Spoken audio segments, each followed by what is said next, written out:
What up, YouTube, man? It's your boy, I'm back, man, with another reaction. We got the real why the NBA hates Jaylen Brown by that boy 19 Keys. I seen him he had tweeted like a response video to whatever, a response tweet or whatever to when it was like his value is low, Jaylen Brown's value is low.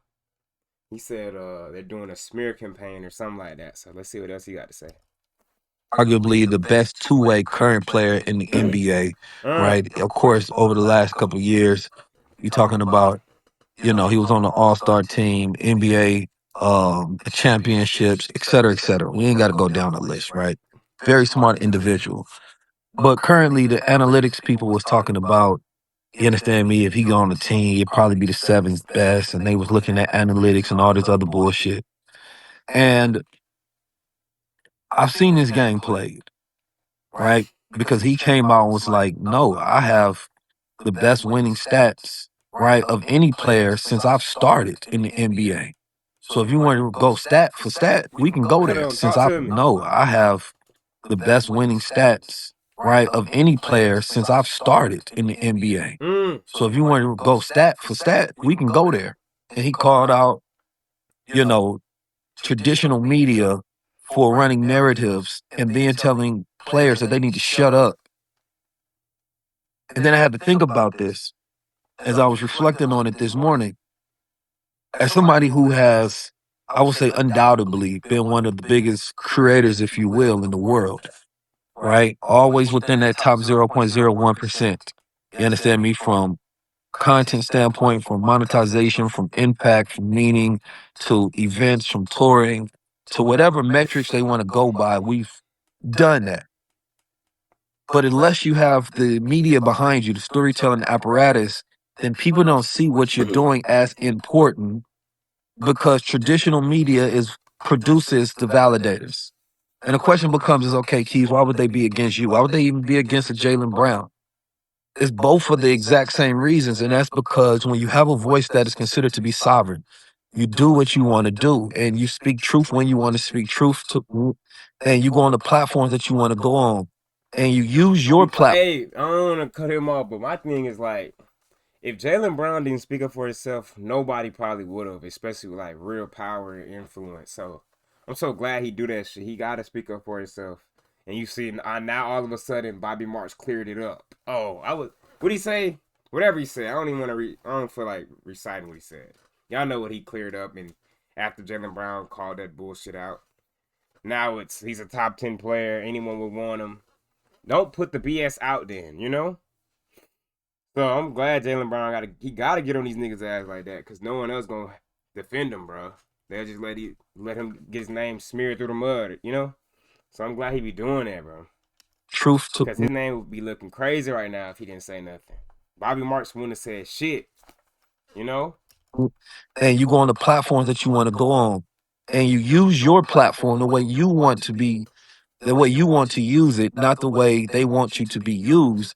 Now they saying you're somebody that we can't Yep, control. And yep. if they can't control Bro, you, shout out Jaylen Brown and shout out my nigga Swerving, man, Kyrie Irving, bro.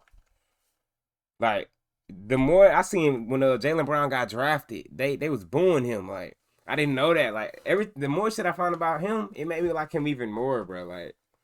Like especially like whenever Kyrie retired, like JB, bro. I'm telling you, I fought with Ant too. He a real one. He ain't really spoke up on like stuff in the world, but he don't seem like he'll get controlled either. I wouldn't be surprised if Ant starts speaking up about like certain shit, cause I don't think they can control him either. But I got some niggas I got my eye on with my nigga Kyrie. You know, he done. you want to be the way you want to use it, not the way they want you to be used. Now they This shit saying is you're somebody respectable, man. Like they want you to be a hoe. Like, nah, nigga. I'm not going for it. I'm not being complacent. I'm not nah. I'm speaking up. that we can't control. And if they can't control you, right, then that's when they'll try to hold you. Mm-hmm. That's just the game. And it's been like that because they know that if we really going by stats, then you have to celebrate and praise a completely different level of people. Currently, as you can see what's going on, right? There's all these award shows, but award shows are fake because award shows are really about who the sponsors are safe, who the sponsors feel safe with awarding. Because Exactly. when you have Exactly. That's probably the same way with the damn MVP in the NBA. Cause we all know, I know, that nigga should have won the MVP last year. Period. That was the MVP last year. And its meaning, no one said the best player in the league. I said the MVP. That was the MVP last year. a culture And he ain't win it. awards, you got culture creator, this and all of that. But these are not the most impactful people in the world. No, I personally have friends of mine who are some of the most impactful people in the world, but they don't get the awards. Why? Because number one, they don't look at black men that create the most impact and say you are the ones that need to be rewarded. It's really about who the corporation and who's considered to be safe that they can award. And that becomes a problem because we then can't push the envelope. So when young people see a rapper being awarded or an entertainer who is safe being awarded, they say, okay, that's what I need to do. Right? That's just social engineering. We know how that happens. Right? Edward Benet always talked about this going all the way back. You know, we talk about reward versus punishment. If you reward certain people, then it makes people want to do those same actions so they can be rewarded. If you punish people, it makes other people not want to do those actions. It's very simple. Yeah. Controlling of human beings. So when I see what's going on with Jaylen Brown inside of the NBA, when you can be that great, right? And they're trying to run narrative campaigns against you to defeat your influence, to make it seem like you're not doing what you're doing. I feel that. And We I've seen always it, you felt know. That's why the only way you could discredit him is what? In analytics. He said an analytics guy told me. You gotta go to bullshit computer AI shit. Because we seen what the hell he was doing. influence to make it seem like you're not doing what you're doing. I feel that. And I've always Stupid felt ass that. niggas. Y'all niggas so lame, bruh. Niggas be in the math and shit. Get your nerd ass on, bro. Because unless you're being rewarded, people don't see you for who you are. People actually don't even have that much time to really take the time to think about and reflect on you. So you have to be running your own narrative campaigns in defense of yourself and being on the offense at the same time. And what he's doing currently is being on the offense. Right. And they hate that because you're not supposed to also be a man that rewarded, gave a big contract, right? Generational wealth. And then you're also speaking your mind as you want to. You're also being free. You're also being sovereign, right? They don't want that at all. You're supposed to be seeking external validation, not getting it from within. Here's a man that is a Muslim, a man that is saying that I took my Shahada. You understand me? Not that he comes from a family of Muslims, but this is him making up his own mind on what he thinks is right, right? While at the same time still performing at the highest level when they was hoping that he wouldn't, because they was hoping probably that he did not perform this season so they can justify getting rid of him in the first place. But he didn't give them that justification, and now they need to make up one. It always Hold on, say it happens. again. My fault, He my did fault. not perform this season so they can justify getting rid of him in the first place. But he didn't give them that justification, and now they need to make up one. It always happens. And because when you don't receive the things that come along with the stats that you actually put up, now it's harder to scale and it's harder to grow because they're making it harder. Now you got to put up your own money. Now you have to take more risk. When the institutions validate you, then that's when you become de-risked and more people are willing to invest in you. And My then that fault, allows y'all. you I'm to just. grow I was seeing some and shit on scale. Twitter. But My that's fault. also part of the system's control. This is why it's important for us to be able to control new media, right? And control our own so that when things like this happen, we're also asking ourselves, what is the narrative we want to be out there? Not even just talking about their narratives, but shifting and having our own. Here's somebody who comes in the NBA as one of the top performing players ever, and inside his city, he's making investments. He has a Juice Foundation where he's investing into entrepreneurs, investing into youth. And he's been doing this consistently since he started and been an advocate for it the whole entire time. When I did my tour, he came on 2 to 3 stops with me. You understand me? No charge, just because he wanted to help somebody who he believes is impacting his community. That's a different type of man with a different type of intention. And it's also showing other people like, no, don't be afraid to stand next to him. You understand me? And those are the things and those are the type of people that we need to celebrate, the people we need to get behind. And we should never let a narrative Exactly. be out there Always. running against those type of people without us Always. actually coming in their defense. Otherwise, we are also part of the problem. So anyway, this was on my mind and I was just thinking about that. You know, black men, and I'm speaking on black men specifically, and this also goes for black women, but sometimes we be so great.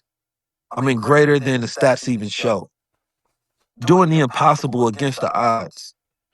But unless the story is told behind that, unless the narrative is behind that, unless we have infrastructure behind that, we can't shift the way we need to because we can't get it to dominate and becoming an aspirational image for the next generation to want to be. If they say, oh, 19 Keys got the NAACP awards, he got the Culture Creator Awards, he got this awards, he on this show, this show, this show, this show, they like, okay, I want to be that as well.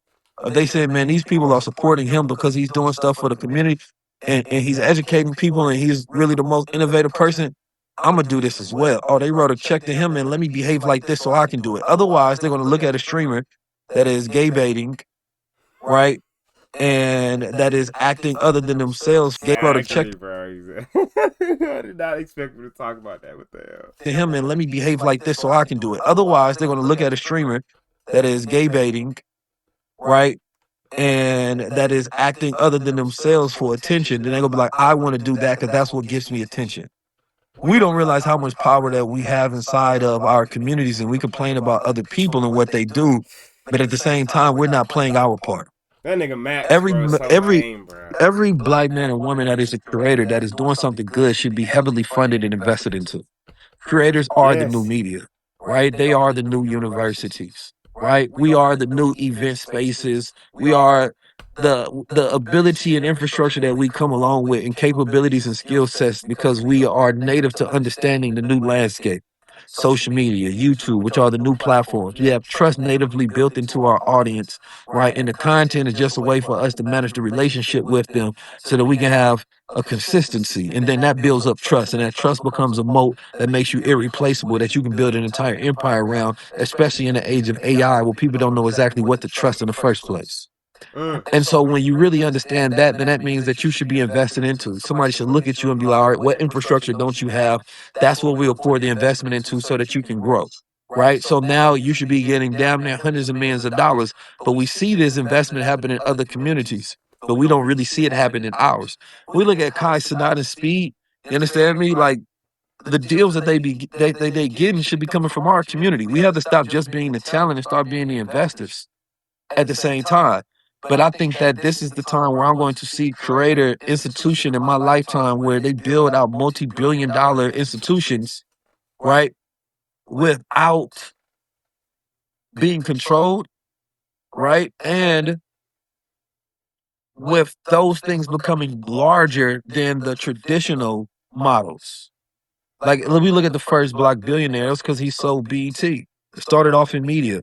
Media is still the most powerful thing that we can possibly utilize, right? So I don't think we're going to be seeing rappers getting billion-dollar deals for selling liquor. This generation ain't even drinking as much. So now they're getting into wellness companies, and that's good. We should be promoting that. But what we want to make sure is that the new media is being invested into by our community so that we can control where the attention goes. We can control the lever. We can turn it up. We can turn it down. We can shift narratives, that we can control strategic imagination and belief. That's the most powerful thing. Yes. If we ain't doing that, then we ain't doing nothing. BT only really matters if it ever becomes black owned. We use it to pull money out of, Mm. but it doesn't get any respect. Currently, I believe Revolt is, I Mm. heard some news that Need that, Revolt is yeah. going to be bought by I didn't Richard know it Liu, wasn't black owned. I did not know that. right? Who is the current owner of Essence. At Shit. least those Should things have are known that. black owned. BET is just a place where we make money. It's where we capitalize off culture, where somebody can get a check. They've paid me before, and I'm glad that they paid me, and I was in the media room, right? And I believe that if I wanted to go again, I can go again. But the thing is that we need to stop creating and acting like excellence is power. We need to stop acting like these opportunities are power. We need to stop acting like money is meaning. You understand me? Because all these things do is benefit us, but if we're not pouring that into infrastructure so that we can benefit the culture and the collective, then they don't mean nothing. And we know that the most important thing is for us owning the media, not just benefiting from it, because the Yes. power is in the ownership. That's why Larry Ellison's Yes. son is running the group that owns BET, Black Entertainment Culture, right? Or Black Distraction Culture. So if they own our distractions, they own our attention, then in some ways they own our future. Now, how much is that worth? When we talk about our spending power, yet the person who owns the apparatus of attention that narrates where that spending power goes, where that attention goes, even though BET is not nowhere near as powerful as it used to be, the moat that they have is events themselves because people want to be outside. They want to have experiences. They want to meet people. They want to get off the internet. I get that. So that's why, as an events company, as an award show, they will continue to thrive. But the reason that is meaningless is because we still do not own it. So only owned media matters. And that means that we own it. So the goal now is creating parallel institutions to where we can have control and ownership over it. Yeah. New media is you. You are the creator. That creator is supposed to grow into an economy. That economy grows into a structured institution. And when that institution is there, now it can become an empire that can compete with empire.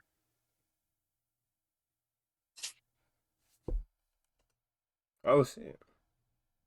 All right, man. That's the end of that video, bro. Y'all let me know what y'all think, man. I'm out, bro. No cap.